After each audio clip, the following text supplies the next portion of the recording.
Mais um dia aí com um caso desafiador aqui na Melhor Que Imagem. Queria agradecer bastante a presença de todo mundo. Hoje o auditório está aqui lotado. Para ajudar a gente nesse caso esplêndido, a gente tem o Dr. Paul, da Tomografia e Ressonância. Eu tenho o prazer de trabalhar com ele no serviço do Dr. Ibrahim. Doutora Mariana, com mais eletros escandalosamente alterados aqui na nossa sessão. E a gente sempre chefiado, liderado pela doutora Edileide, a criadora, junto com o Dr. Ibrahim, do Melhor Que Imagem. Obrigado, chefe. Então, mais uma vez, bom dia. O nosso apresentador de casos de hoje vai ser o Dr. Bruno, vai nos apresentar o caso e, na sequência, o Dr. Pedro vai fazer um resumo sobre a patologia discutida. Então, vamos começar, Dr. Bruno, por favor. Boa tarde a todos. Meu nome é Bruno Antônio de Figueiredo, sou residente do primeiro ano aqui do Instituto Dante Pazanese. Hoje, em conjunto com chefes e profissionais de diversas seções, darei continuidade às nossas discussões de caso clínico semanais do Melhor Que Imagem. Bem, nossa paciente ela foi atendida inicialmente no dia 28 de fevereiro, certo? Trata-se de uma menina de 10 anos de idade e foi encaminhada ao nosso serviço, objetivando uma continuidade na investigação e também na condução de uma cardiopatia suspeitada em seu país de origem, que é a Venezuela. Há um relato de familiar da descoberta de um sopro, aos 2 anos de idade, associado ao desenvolvimento de uma dispneia. Inicialmente era aos grandes esforços e posteriormente aos moderados esforços. Também houve uma piora da sintomatologia após um episódio de Covid, no ano de 2023. Como antecedentes pessoais, os familiares negaram intercorrências tanto no período gestacional ou neonatal, assim como problemas relacionados ao desenvolvimento neuropsicomotor. Já como antecedentes familiares, havia morte súbita por parte da família materna, uma tia-avó, aos 50 anos, por parte da família paterna, uma tia, aos 55 anos, de uma cardiopatia não especificada. A paciente ela utilizava previamente propanolol 2 vezes por dia e posteriormente ela teve essa medicação trocada para o metoprolol. Ao exame físico, a paciente tinha um peso de 26,9 quilos, uma altura de 1,35 metros, uma pressão arterial de 97 por 50 milímetros de mercúrio e uma frequência cardíaca de 78 batimentos por minuto. O estado geral estava preservado, hidratada, cianótica, nictérica, sem uma face atípica, tá? Do aparelho neurológico não chamava atenção, Glasgow 15, sem déficits focais. Aparelho respiratório abdominal e também extremidades não tinham alterações dignas de nota. Agora, o exame do aparelho cardiovascular dela ela era bastante rica. Tinha bolhas rítmicas normofonéticas, havia a presença de B4 e sopros. O primeiro deles, sopro objetivo em foco aórtico acessório, um sopro sistólico também em foco tricúspide, graduado como 2 cruzes de 6, e um sopro mesosistólico em foco mitral, 2 cruzes de 6, com irradiação para o dorso. Além disso, uma B2 fisiológica com componente P2 normofonético. A paciente foi submetida a eletrocardiograma, o qual eu gostaria que a doutora Mariana Fuzzi tecesse seus comentários. Boa tarde. Bom, obrigada mais uma vez pelo convite. A gente está diante de uma menininha de 10 anos, e a primeira coisa que a gente olha nesse eletro é a avaliação do ritmo, né? Então, é um ritmo sinusal. A onda P já nos chama atenção, principalmente em V1. Essa onda P, ela está bem ampla, a parte positiva dela. Então, a onda P sinusal ela tem que ser positiva em D1, positiva em D2, negativa em AVR, positiva ou plus minus em V1, ou até minus, e não tão positiva. Essa onda P é praticamente só positiva, dando mais de 1,5 milímetros, sugerindo aí um átrio, sobrecarga de átrio direito para a gente. O átrio esquerdo não chama tanta atenção, né? Intervalo PR está normal ainda para ela. Em relação ao eixo do QRS, ela tem um desvio do eixo, mas ela está bastante desviada, o eixo ainda para essa criança. Em relação à amplitude do QRS, a amplitude está muito aumentada, né? Tanto nas derivações do plano frontal como nas precordiais. Reparem que essa menina ela tem 10 anos, e quando a gente olha V1 que está mais, olharia melhor o ventrículo direito, V1, a partir dos 3 anos, a gente já fala que tem que assumir, o eletro tem que assumir um padrão já muito parecido com o padrão de adulto, ou seja, a gente não é para encontrar mais ondas R's puras em V1, ou a relação RS maior do que 1 em V1. né? Então, o que me sugere? Esse eletro, por essa amplitude de V1 com eixo desviado para a direita, me sugere uma sobrecarga de VD. Muito obrigada.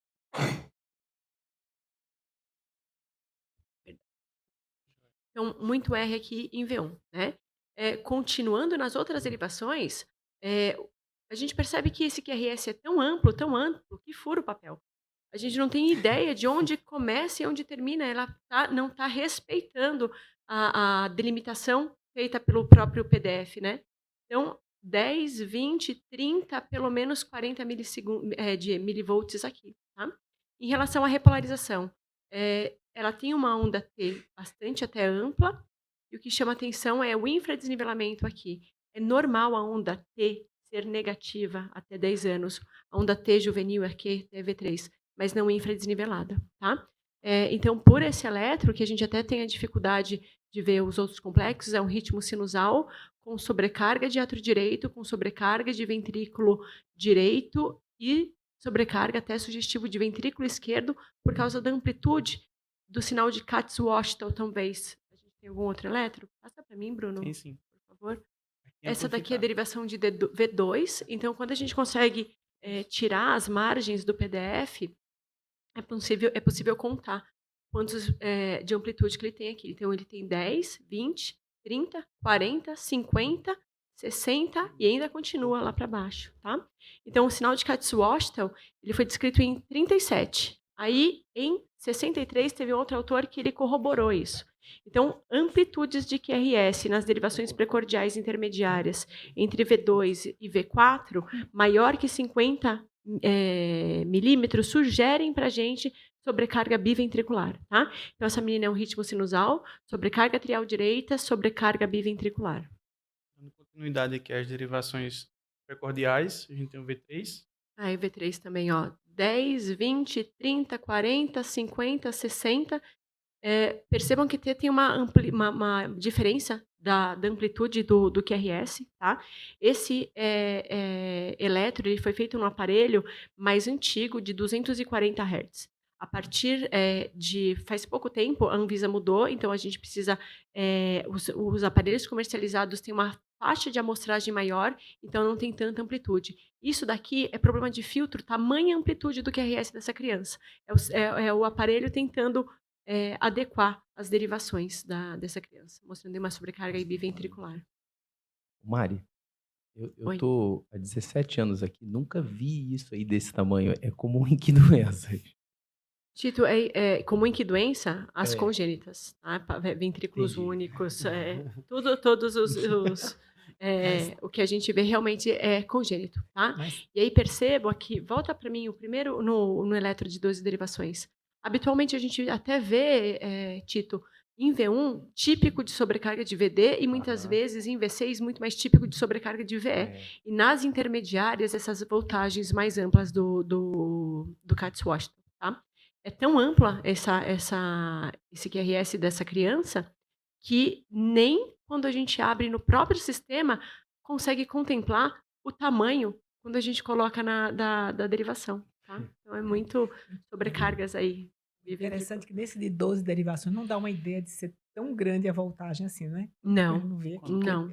Do que quando a gente coloca assim. Antes, ninguém fazia. Então, esse daqui é o standard, né? Aqui tem 1 Como é o nome do milímetro. rapaz? Como é o nome? O rapaz, Katz o quê? Katz-Washtel. Cai na prova, tá, Tito? Tem que escrever e soletrar.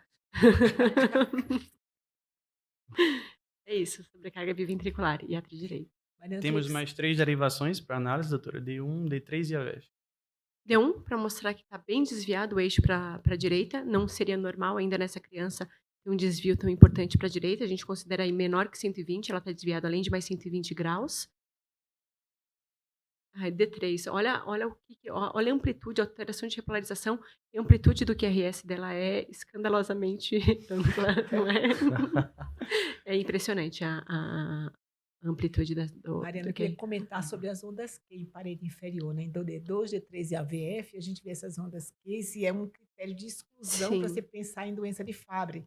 Eu nunca tinha prestado muita atenção nisso, que a gente pode ter hipertrófica, mas em Fabry não. Sim. Você tem uma explicação para isso? Doutora, principalmente quando a gente tem a hipertrofia septal, né? Então, talvez o primeiro vetor, o principal aí que daria essa Q importante em parede inferolateral.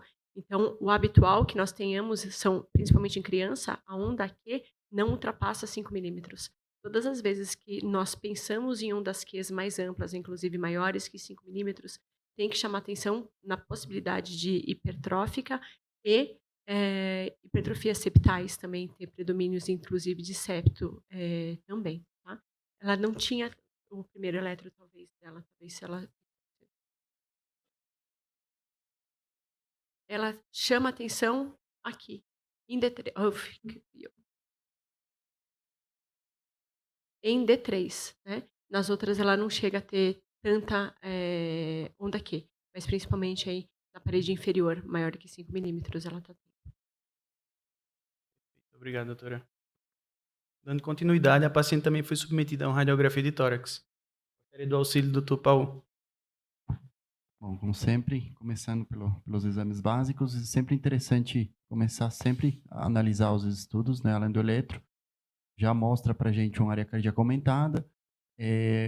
Tem sinais de aumento do átrio esquerdo aqui também, que a gente consegue ver um deslocamento broncofonte também, mas essa área cardíaca está aumentada às custas do quê, né? Então, vendo tanta voltagem no eletro, se a custa de cavidade ou a custa de músculo. Então, isso é interessante a gente ter em conta na análise, mas também a gente, já que aproveitamos a presença do pessoal da congênita também, vejam que a redistribuição de fluxo venoso, arterial, não chama atenção pensando em outra cardiopatia congênita, já que a gente analisou um quadro com sopro e tudo, mas não chama atenção uma pulmonar aumentada, ao contrário, a gente vê a aorta e a pulmonar quase a gente não está nem vendo ela, então alguma coisa está acontecendo que a gente não está vendo um bom fluxo tanto anterior, então a gente tem que entender melhor a custa de essa área cardíaca aumentada, tá? O átrio Obrigado. direito não se manifestou aí nesse raio-x, né? Com tanto átrio direito no eletro, né? No raio-x, Exato, não. mais chama o esquerdo do que o direito. Uhum. A paciente portava ainda alguns exames externos, certo? Tanto o Holter, realizado em novembro de 2023, como exames bioquímicos também, de outubro de 2023. No que tange a bioquímica, é um hemograma com HB 13.4, leucograma normal, assim como plaquetograma. Função renal preservada e enzimas canaliculares também dentro da normalidade. Chamava atenção era a troponina alterada, 88,67, e o NT-proBNP de 23.304. Além disso, portava um Holter, uma frequência entre 50 e 127, ritmo de base sinusal, um episódio de taquicardia sinusal relacionados à atividade física, sem atividades ectópicas, seja supraventriculares ou ventriculares, e com sinais de hipertrofia do ventrículo esquerdo. Também. Pode passar, acho que esse não tem imagem. Esse não. Tá. Acho que total Esse foi o do texto. primeiro dia. No dia 28, que foi a primeira consulta, ela já foi encaixada para um ecocardiograma. Bom, eu não faço a congênita de rotina, mas a Márcia está aí na plateia, ela pode me ajudar se eu falar alguma besteira. Mas a gente já vê de cara o aumento do septo, que vocês já separaram ali, então septo de 19 milímetros. As medidas sempre no público pediátrico, a gente tende a ter valores diferentes de referência, mas com certeza numa criança 19 está bastante elevado. Uma fração, digamos que seja uma hipercontratilidade de 72% e o strain bastante reduzido com menos 9. Olhando do lado direito, a gente já consegue ver a medida dos gradientes, né, com gradiente máximo no ventrículo direito ali de 98, se não me engano. Isso, 98. 98, né? O aumento da espessura que a gente já tinha comentado. E não tinha nada significativo em relação ao ventrículo esquerdo, se não me engano, não tinha feito a valsalva também não. Era Perfeito. isso? Basicamente isso. Redução do strain com aumento da espessura e esse gradiente do lado direito. Frente aos dados expostos para vocês, qual seria o diagnóstico mais provável neste momento? Síndrome de Noonan, doença de Denon, cardiomiopatia hipertrófica ou doença de Pompe? Quem acha que é a letra A, por favor, levante a mão. Ninguém. A doença de Danon, quem acha que pode ser? A letra B. Temos um voto para Danon. 2. Wallace, A 3, 4. Não, tem 2 ali. Tem 3, você está inflacionando. Alguém mais acha que é Danon? Cardiomiopatia hipertrófica. Quem acha? Aqui já ganhou bastante. Até a doutora Márcia aqui, induzindo votou, todo né? mundo a votar. E por último, doença de Pompe. Quem pensa em Pompe nessa criança? Por que não pode ser Pompe, né? Tem a Pompe com deficiência total de enzima, que você vê no período recém-nascido, né, que falece até 6 meses se a gente não repuser a enzima, mas você pode ter um Pompe com deficiência parcial que cresce, que a criança tem sobrevida mais longa. Mas sempre a CPK, a TGO estão alteradas. Então, acho que esses exames tão simples descartam dano também, que também eleva TGO, TGP, CPK. Então, fazer esses exames que são tão simples podem descartar uma série de doenças. Mas Nuno, a gente não viu alteração de crescimento, né? Quer comentar alguma coisa, Márcia, por favor? Liga. Tem que ligar.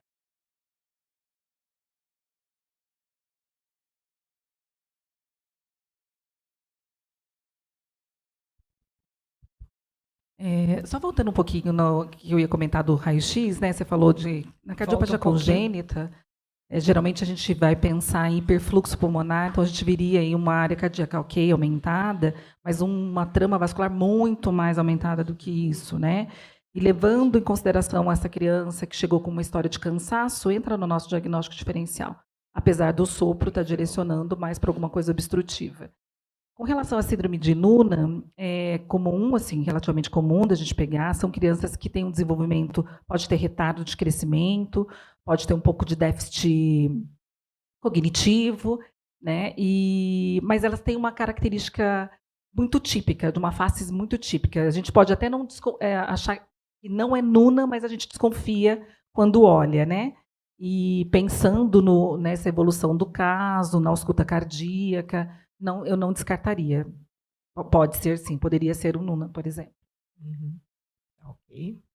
Mas então a hipótese que predominou seria hipertrófica. Fala, Mariana. Doutora, em relação ao que a Márcia comentou, a minha dúvida era, pensando só no contexto, né, que a gente não tem o exame laboratorial, né, e não tem a faces do Noonan. Pelos exames que a gente tem agora, poderia, né, ter uma dessas 4 doenças, ou não? Sim, poderia ser qualquer uma delas, né? Menos provável Pompe, porque a gente pensa mais em Pompe no bebezinho Sim, recém-nato. porque ela já, daí, por causa da Mas eu idade. acho que se a faces tem que ter alguma alteração do Nuna. Eu nunca vi Nuna sem uma faces alterada, e a criança não tem. Então, eu acho que eu difícil mesmo. afasto Nuna por ela Por ter causa crescido adequadamente e por ela não ter faces. E afastaria Nano e Pompe agora, Dano e Pompe, por ter TGO, TGP, CPK normais. Então, só sobraria hipertrófica mesmo. Então, vamos dar continuidade. Na primeira consulta, foi ajustado o metoprolol para 50 mg pela manhã e 25 à noite. O paciente estava numa dose inferior previamente. Assim como foi acordado da equipe da Congênita em realizar uma discussão com os setores da miocardiopatia e também da eletrofisiologia, programando o retorno para a semana seguinte, no dia 8/3. Para a condução desse caso, vocês solicitariam algum desses exames? Justifiquem. Tudo. Ou tudo. Vamos começar pela letra C. Quem pediria um ecoestresse para essa criança? Primeiro perguntando se ela poderia fazer o teste, o ecoestresse com o tamanho que ela tem, né? Alguém pediria? Levante a mão. Quem sabe por que tem limitação da altura? Quer dizer, tem limitação do tamanho da criança por causa da altura. Ela senta na nossa banquinho e a perna não alcança no pedal, então ele não consegue fazer o inteiro. Eu também não vejo muita indicação de fazer o ecoestresse. Você vê algum motivo? A gente já tem um gradiente maior do que 50 identificado no ventrículo direito. Talvez, se a gente quisesse saber se o ventrículo esquerdo poderia ser maior. Né? Ou reserva, por exemplo, em alguns casos. Mas a gente também quase não faz. Não faz. É o Holter de 24 horas. Quem votaria nele? Letra D. Por que você quer justificar? Temos um voto. Porque na miocardiopatia hipertrófica a gente tem muito risco de morte súbita por arritmias malignas, então a gente tem que investigar essa parte. Sim, ela inclusive trouxe um Holter que ela fez fora, né? Antigamente a gente tinha muito, assim, fazia muito Holter, né? Todo ano a gente fazia Holter na cardiopatia hipertrófica para pesquisar a arritmia ventricular, até que as diretrizes deixaram de valorizar tanto assim a arritmia ventricular, mas em criança, né, quando a gente encontra a TVNS em criança, a gente tem um olhar diferente para a criança em relação ao adulto, porque a criança geralmente não tem TVNS. Quando ela tem, a gente valoriza muito mais, ela passa a ter indicação de CDI por conta disso. Muito bem, realmente acho que ela tinha que fazer um Holter e ela fez novamente uma aqui no setor. E a ressonância, Tito, precisa fazer? Todo paciente que tem esse fenótipo de hipertrófico ou alguma alteração estrutural da ressonância, hoje em dia, acho que tem indicação formal de ter pelo menos uma, né, para a gente avaliar se tem algum diagnóstico que passou, alguma coisa nova, doenças super raras em crianças. E o teste genético seria fundamental para a gente descartar tudo, né? Descartar NUNA, descartar todas as rasopatias, descartar dano. Iria dizer se realmente é hipertrófico ou não, mesmo se o exame viesse negativo. Eu digo, nesses casos, o exame negativo é bom, porque a gente já descarta todas as outras doenças que obrigatoriamente tem que ter o estudo genético positivo. Então, se viesse negativo, a gente continuaria com o diagnóstico de hipertrófico. Eu acho que também seria fundamental fazer. Descartar as fenocópias que podem ter tratamentos diferentes. Então, vamos lá? Uhum. O segundo encontro da paciente, segundo atendimento na congênita ainda, foi no dia 8/3. Ela tinha manutenção dos estados clínicos e o exame físico também estava muito similar àquele previamente apresentado. Tem um adendo aqui, os pais já tinham realizado eletrocardiograma e também ecocardiograma, todos dentro da normalidade. No que tange às condutas, conforme falado anteriormente, foi acordado com o setor da miocardia, do miocárdio, e aí foi sugerido e autorizado também a coleta do teste genético, que ela fez no dia 13/3. Ainda não temos resultado. Além disso, foi sugerido o ecoestresse, objetivando, como a doutora Edileide acabou de falar, a avaliação de obstrução da via de saída do ventrículo esquerdo. A gente viu no eco prévio, que foi sem valsalva, e o componente maior era da via de saída do ventrículo direito. Com relação à eletrofisiologia, foi realizado um encaixe para um Holter 24 horas, como a colega acabou de explicar, objetivando também a análise quanto à necessidade de CDI, tendo em vista também um outro exame que eu não coloquei aqui, mas que a paciente havia trazido de uma ressonância externa do ano passado com realce tardio importante, de 20%. Além disso, foi programada uma consulta para o dia 5/4.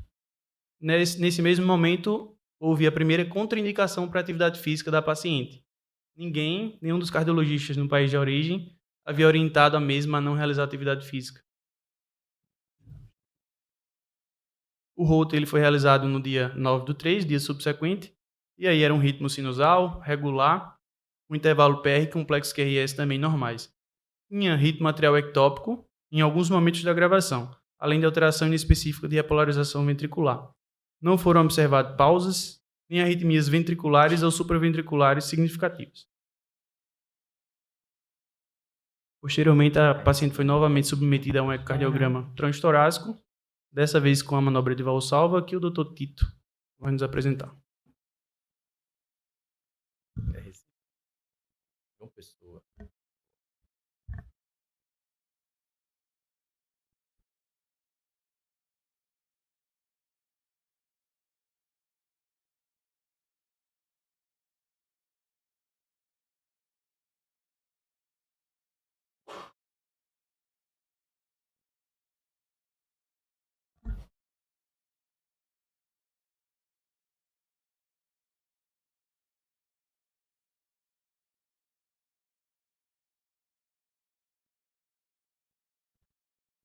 Bom,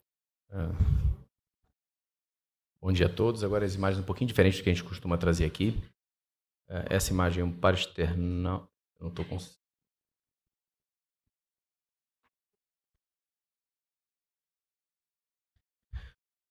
Parasternal eixo longo. O ventrículo direito ficaria aqui acima. Se a gente olhar, tem só essa cavidade bem pequena, né, bastante reduzida. Ou o ventrículo esquerdo, com uma hipertrofia do septo brutal, uma cavidade bastante reduzida.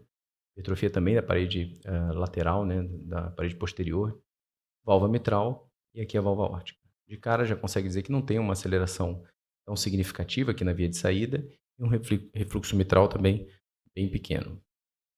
Mais uma vez com Doppler, um discreto SAM, quer dizer, existe uma certa aceleração, existe um deslocamento, tanto da válvula mitral como da parálise subvalvar, mas não é significativo, ele não chega a encostar no septo e causar um gradiente que a gente possa aferir que seja elevado. Fazendo o eixo curto, a imagem ficou um pouquinho escura por causa da janela, mas a gente faz na altura da mitral, um pouco no terço médio do ventrículo esquerdo, lá no ápice. A gente vê um velamento do ventrículo esquerdo, basicamente do terço médio para o ápice já, uma cavidade bastante reduzida, hipertrofia bastante significativa do ventrículo esquerdo e também do ventrículo direito. Foi onde a gente encontrou o gradiente médio ventricular já avaliado previamente. Agora de cabeça para baixo, como o pessoal da congênita faz o exame, então o ato esquerdo, via de saída, a gente vê que não tem nenhuma aceleração significativa nesse paciente. Aqui o fluxo, mostrando através da válvula aórtica.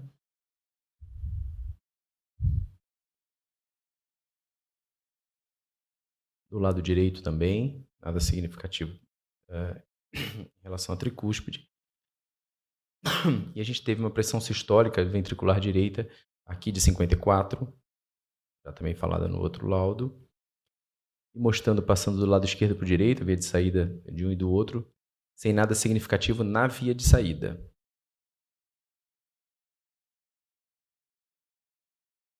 Strain realizado também nesse eco, um pouquinho mais reduzido do que o outro, mas sem diferença significativa, de 7,9. Então é isso. Só. Tito, você põe, por favor, no paraesternal de novo? Eu fico assustada quando eu vejo uma hipertrofia tão significativa da parede lateral. A gente sempre costuma dizer que miocárdio hipertrófica é assimétrica, né? A apresentação mais comum é assimetria com septo predominando muito em relação à parede lateral, mas nesse caso aqui a parede lateral é muito espessa. Quanto você me diria aí, Tito? Então, aqui deu 23 no septo e 14 ou 16 na parede posterior. Tem um detalhe, quando a gente faz essa projeção, pelo ultrassom, às vezes no primeiro olhar a gente não consegue fazer essa diferenciação. Porém, se a gente acompanhar aqui os músculos papilares, a gente vê que a parede ela não é exatamente isso tudo. Ela vem daqui assim mais ou menos. Ó. O resto são os papilares fechando. Como aqui tem uma banda muscular também, se a gente olhar tem um limite aqui um pouco mais hiperrefringente, branquinho, dá para diferenciar do que é o septo. Apesar de estar bastante aumentado também. Mas o ato esquerdo não está muito grande. Não está muito grande. É interessante, a cavidade parece bem pequena, né? E o ato esquerdo não cresceu tanto assim. A gente tem muitas peças anatômicas desses hipertróficos simétricos, né? Que a gente não os vê tão frequentemente.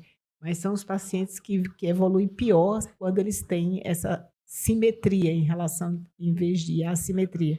Porque eles reduzem bastante a cavidade ventricular. Lembrando que quando fez a valsalva, esperado, né, para uma cavidade tão pequenininha, difícil não fazer, acabou fazendo um gradiente aqui, médio ventricular de 32. Obrigado, doutor Tito.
Perfeito. O terceiro atendimento da paciente já foi agora no setor da eletrofisiologia.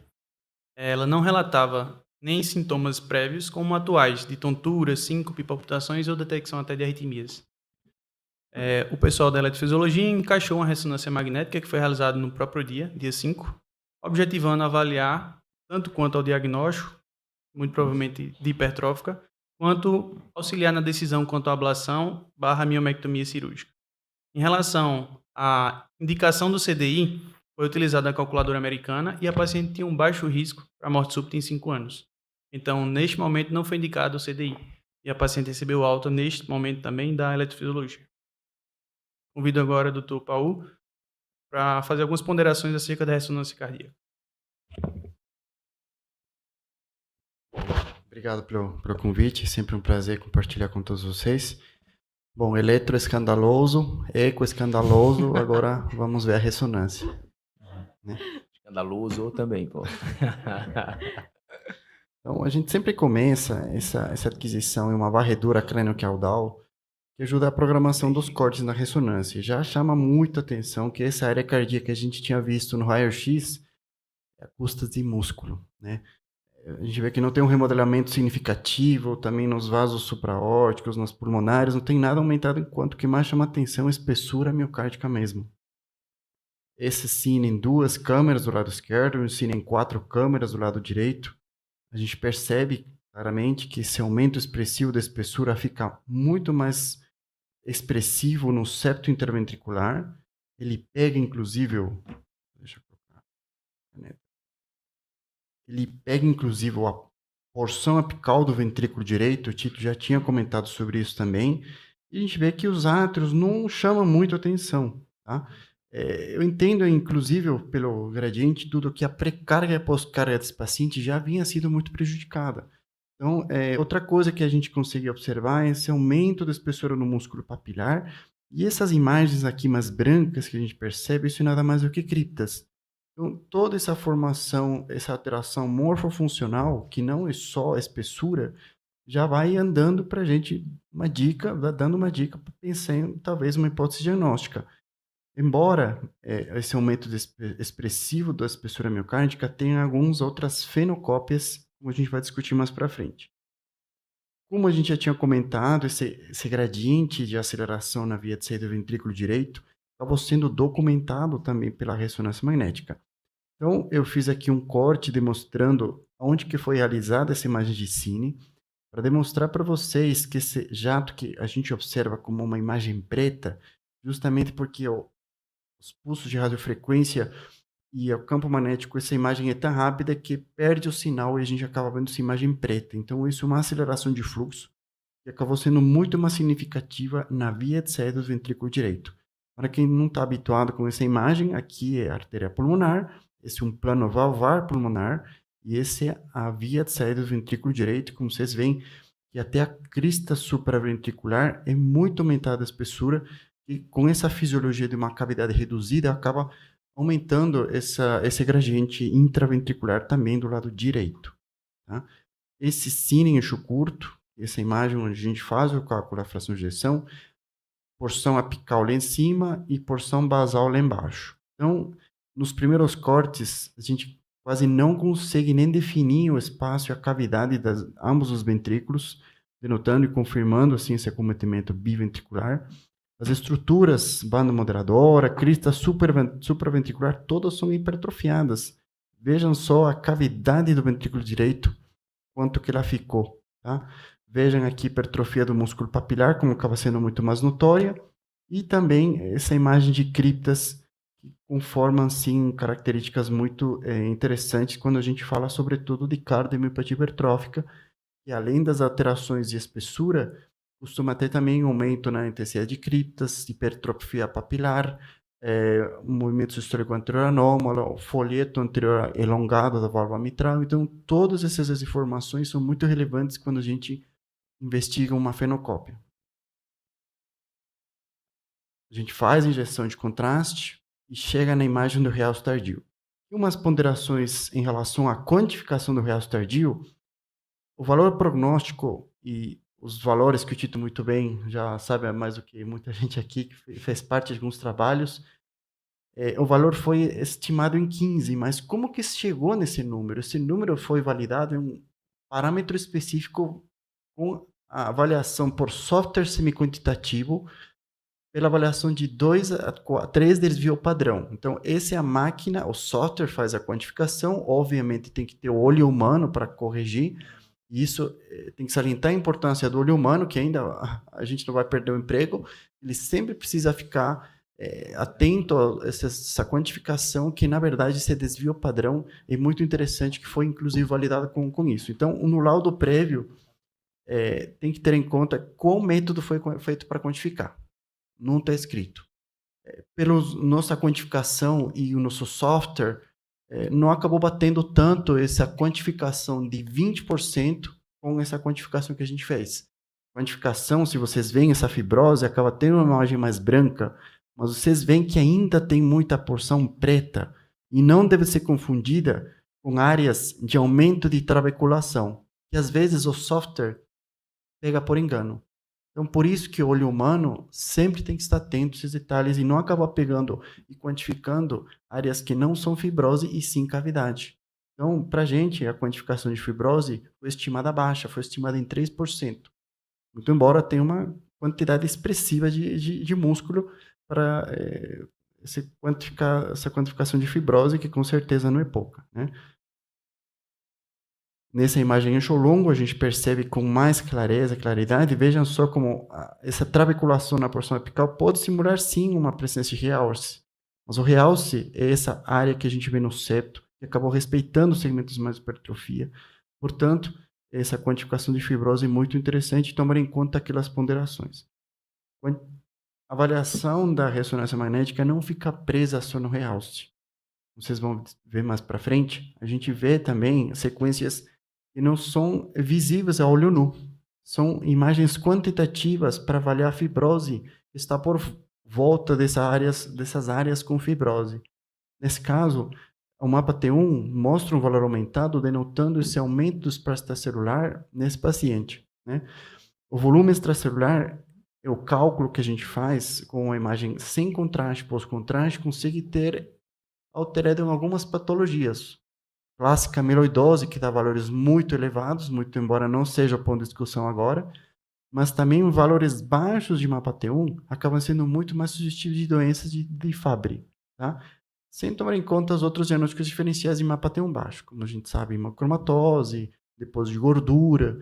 Então, tudo isso também é uma ponderação interessante, sobretudo essa avaliação do interstício nas áreas onde não tem fibrose, para a gente denotar esse aumento do espaço celular. Então, o papel da ressonância magnética é essa avaliação diagnóstica, mas também ajuda na informação prognóstica. Já várias calculadoras foram descritas caracterizando, sim, um fenótipo hipertrófico. Vários dos critérios, a ressonância magnética junto com o eco, estavam colaborando nessa descrição e estratificação do risco do paciente, e não ficam presas só na avaliação diagnóstica. Tá?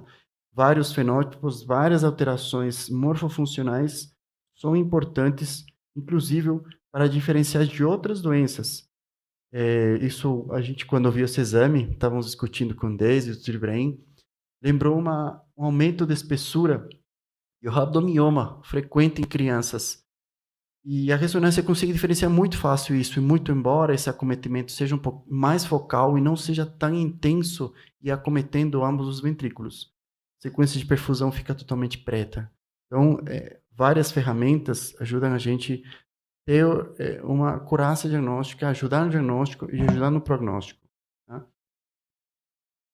Ferramentas incluem desde sequências com contraste, sequências morfofuncionais denotando alterações estruturais, e sequências com alterações intersticiais, denotando assim um padrão muito sugestivo de ser um fenótipo de cardiomiopatia hipertrófica biventricular, com jato de aceleração biventricular, sobretudo no ventrículo direito. Obrigado, doutor Paulo. Então, nossa impressão diagnóstica foi realmente de uma cardiomiopatia hipertrófica biventricular, assimétrica, com obstrução em ambas as vias de saídas, mas com um gradiente mais importante na via de saída do ventrículo direito. Aguardamos ainda o painel genético para descartar essas outras condições e também para definir quanto ao plano terapêutico da paciente. Se ela vai necessitar, por exemplo, de uma ablação por radiofrequência, alcoolização ou mesmo uma miectomia cirúrgica. Obrigado. Vamos fazer Sim. Mavacantem foi estudado em crianças nesses casos? Ainda não, Ionama, porque toda a experiência foi feita, incluindo nos estudos acima de 18 anos de idade, né? E a gente está na fase inicial de ganhar experiência. Eu acho que as crianças devem ser deixadas para o final, quando realmente a gente tiver certeza da segurança da droga. Então, não. Mas com relação à indicação da alternativa terapêutica, eu gostaria de ouvir o Bruno Valdigem, porque ele já teve experiência com aliviar a via de saída de VD, né, Bruno? Eu queria que você comentasse qual seria o papel da radioablação aqui. Então, a maior parte essas estratégias que envolvem radiofrequência estão vindo tanto da hemodinâmica quanto um pouquinho da eletrofísica. Essa publicação do Sésame, do Grimbal, agora recente, a Basílica está usando isso aí para poder fazer válvula em válvula. E é a invasão da radiofrequência na estrutural.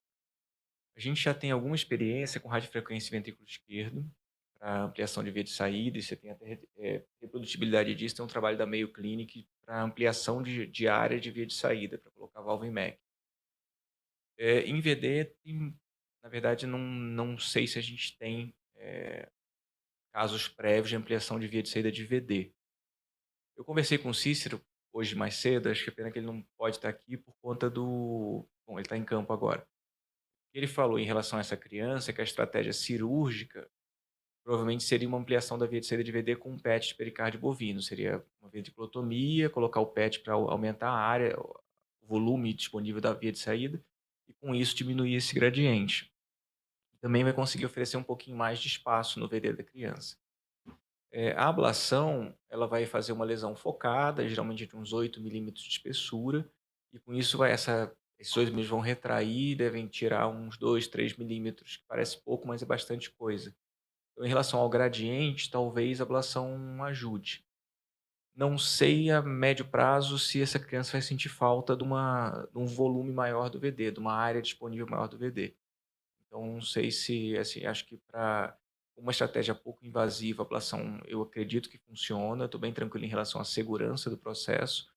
Só que, vendo as imagens, eu não sei se talvez a abordagem cirúrgica, apesar de ser mais cruenta, de ter, na minha visão, um risco maior, talvez a longo prazo você conseguisse, essa ampliação da via de saída do VD, conseguisse oferecer um fluxo mais fácil para a criança. Mas em relação assim, à segurança da ablação, acho que funciona bem, não é diferente de uma ablação de uma arritmia de via de saída de VD comum. O VD tem um acesso muito mais fácil do que o VE, inclusive as estruturas são mais fáceis de evitar um dano estrutural. E eu acho que é uma possibilidade para ficar na mesa. Mas vale a pena mostrar para o grupo cirúrgico e ver qual que é a proposta deles também. Uma pergunta que eu quero mesmo saber, não é te provocando, não, mas com relação à intensidade do gradiente. Você acha assim, que a radioablação é melhor quando o gradiente passa dos 100 milímetros de mercúrio, ou uma ablação é melhor quando o gradiente está em torno de 60, 70? Gradientes muito altos lhe assustam um pouco?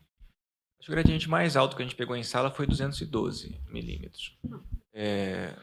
Esse paciente saiu com 40 de gradiente depois de uns 6 meses.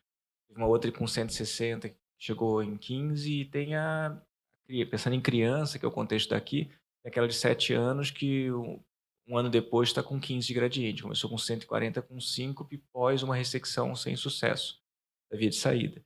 E tem casos que não respondem tão bem. Eu não sei se é tanto pelo gradiente, talvez pela conformação. O Tito até comentou bastante sobre o fenótipo, a conformação que faz diferença. Mas, assim, não em relação ao gradiente. Gradiente baixo também a gente tem uma resposta. Eu acabei de fazer levantamento dos casos pré-TAV, uma parte de gradientes em torno de 30, 40, e caiu considerável a ponto de poder fazer a TAV sem o risco de ventrículo suicida. Então, assim, não me preocupo tanto com a intensidade do gradiente, é mais em relação à conformação. A gente tenta tirar de um lugar mais focado.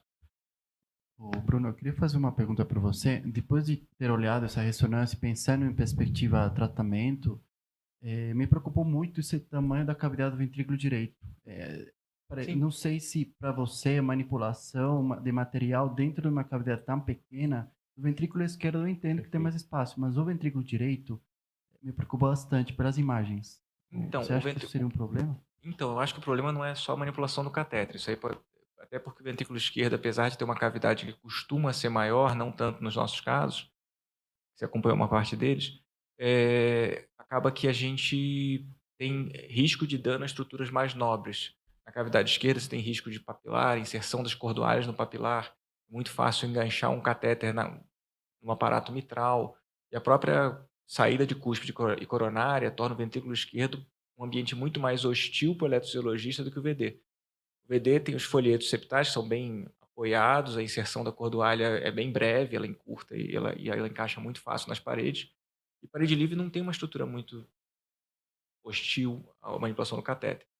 Mas vendo as imagens, o que a gente estava comentando, eu acho que talvez o fato de fazer uma ampliação cirúrgica da via de saída, esquecendo o ponto de gradiente, você abrir um espaço maior para circular o sangue. talvez isso a médio prazo seja melhor para a criança. Eu acho que a ampliação que eu vou conseguir com radiofrequência talvez não seja tão grande. Eu acho que eu consigo resolver o gradiente, mas o que vai aumentar em ml vai ser pouco. Então, mesmo considerando riscos e benefícios de uma cirurgia aberta. Tem um negócio legal que acontece no procedimento, que é curioso que no início a gente não tinha essa visão. Todo mundo, quando vai ler o tópico, fala em adaga, o fluxo em adaga do gradiente e tal, porque tem uma certa aceleração, é uma contratilidade exacerbada em algum momento, fecha a cavidade. Depois do tratamento do Brunão, não sei se aquela contratilidade é mais lenta ou se a gente tem alguma outra alteração contrátil que a gente não conseguiu ver e essa adaga desaparece. Então a gente procura e o fluxo fica muito semelhante, quando é na via de saída, ao fluxo aórtico puro. A gente até fica com dificuldade de achar. Então, mesmo mantendo a mesma espessura naquele momento, mesmo mantendo uma contratilidade, às vezes até quase que encostando a parede, o fluxo muda de característica, fica diferente. Então, a gente tem que decidir aqui, é claro, quem vai decidir é a doutora Márcia futuramente. A gente não. Vai operar. A gente não.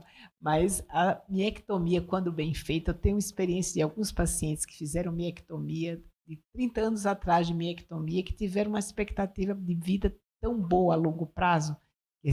A miectomia, o bisturi nas mãos certas, dá uma expectativa de vida boa, sem sintomas, muito grande para o paciente, melhora a qualidade de vida significativamente. E naqueles pacientes que moram em outros países, que não têm uma dificuldade tão grande assim, não é tão fácil para eles virem para fazer controles periódicos, eu acho que a cirurgia, na minha opinião, seria o melhor no momento para ela, porque ela vai para casa bem. Apesar de que um ponto a ser ressaltado nesse caso é que normalmente a gente indica a terapia de redução septal quando o paciente está muito sintomático. Mas criança é um problema para a gente avaliar sintomas, né? Porque você não observa, eles não dizem sintomas, né? Eles querem brincar, mas às vezes o que eles fazem é evitar brincar. E a criança falou para a gente que ela não gosta de correr, não tem problema nenhum, ela não gosta, ela só gosta de ficar quietinha brincando de boneca. Ela falou isso para a gente. Ela nunca correu, mas não tem problema com isso. Até que ponto ela não corre, porque ela não consegue, né? Ela se sente mal, né? Então, mas ela refere a algum grau de dispneia, que a gente nem sabe se isso é verdadeiro. E é uma criança pálida, né? Que às vezes, talvez até ela tenha um baixo débito saindo do VD. Ela é um pouquinho pálida. Qual foi a sua impressão, doutor Bruno, com relação à classe funcional da criança?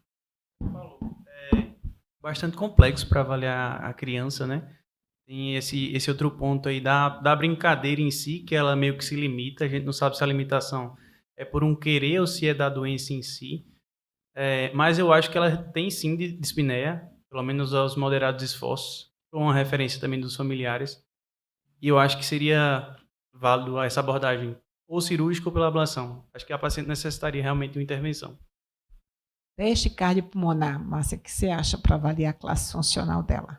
A gente, dependendo, algumas crianças a gente até indica, como ela é maiorzinha, consegue. As menores, não é só o fato de estar ali no padrão para fazer, né? Não entendem, ficam dispersas. Para ela seria talvez uma indicação boa, porque ela já tem esse cognitivo, ela conseguiria fazer, sabe? A gente é uma boa, obviamente. A gente também às vezes faz, obviamente dependendo de cada caso, o teste de caminhada também para a gente tem uma função relativamente boa, né? Porque a gente sabe que quando vem um teste com menos de 300, é ruim mesmo esse VO2. Então, a gente vai tentando limitar e, ao mesmo tempo, expor essas crianças a esse tipo de abordagem. Então, ela pode ser uma candidata, sim. Então, vamos à segunda parte agora, né? Bom, eu sou o Pedro, eu sou R2 de Cardiologia do Hospital Sírio-Libanês e agora vou falar um pouquinho sobre a cardiomiopatia hipertrófica com acometimento do ventrículo direito. Primeiramente, parabéns, Bruno, pela excelente aula e a todos os chefes pelos comentários. Então, a cardiomiopatia hipertrófica ela é uma doença genética e é a mais prevalente no mundo. Tá? A prevalência varia entre 0,16% a 0,25% da população geral. Isso seria aproximadamente 1 para 500 na população geral e 1 para 200 nos pacientes com cardiopatia. E a predominância, como a gente sabe, é a hipertrofia ventricular esquerda. O acometimento do ventrículo direito ele é pouco investigado. E é uma condição que não é tão rara assim. A primeira hipótese aí para a gente ter um subdiagnóstico dessa doença seriam as técnicas convencionais do ecocardiograma, que elas possuem baixa acurácia para realização diagnóstica, tendo em vista a complexidade do ventrículo direito. E lembrando que quando o acometimento do VD pode afetar o prognóstico da doença. A definição do acometimento do VD causa mudanças estruturais que acabam culminando com alterações funcionais. E não há definição padronizada, tá? Tem alguns estudos que definem como uma espessura aumentada do ventrículo direito quando for maior que 7 milímetros. Já outros definem uma espessura aumentada, que eles diriam como leve entre 6 a 8, moderada entre 9 a 12 e importante acima de 12.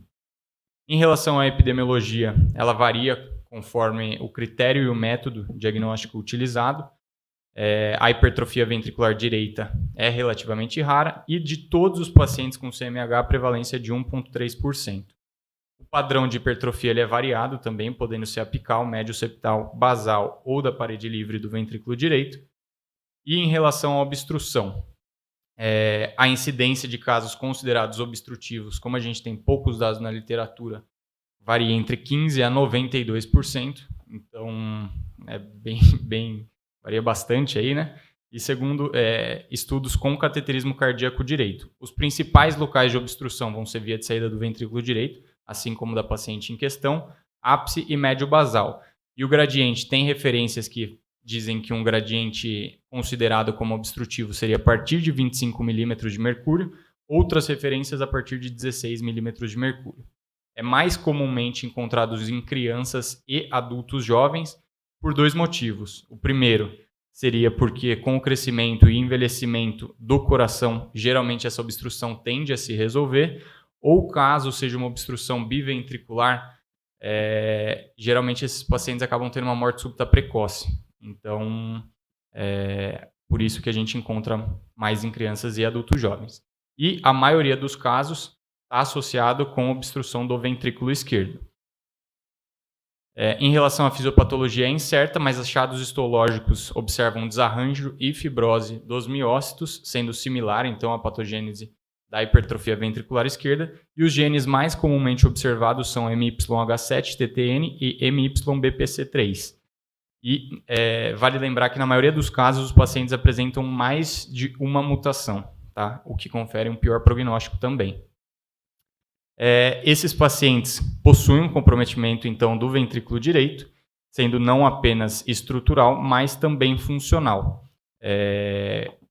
Lembrando que a função sistólica do ventrículo direito pode ser avaliada, então, fração de ejeção, FAC, TAPSE e Doppler tecidual, mas possui uma baixa acurácia. Tá? Aqui nos estudos mostram que a melhor maneira de avaliar, então, a função nesses pacientes seria o strain longitudinal global, que teria uma melhor acurácia. Além disso, os pacientes podem apresentar também disfunção diastólica, sendo secundário a fibrose, ou determinado pela obstrução de via de saída do ventrículo direito.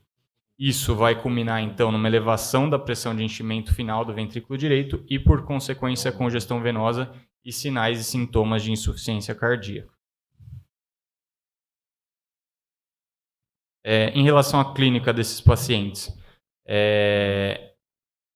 costumam apresentar sinais e sintomas também semelhantes à CMH do ventrículo esquerdo, tá?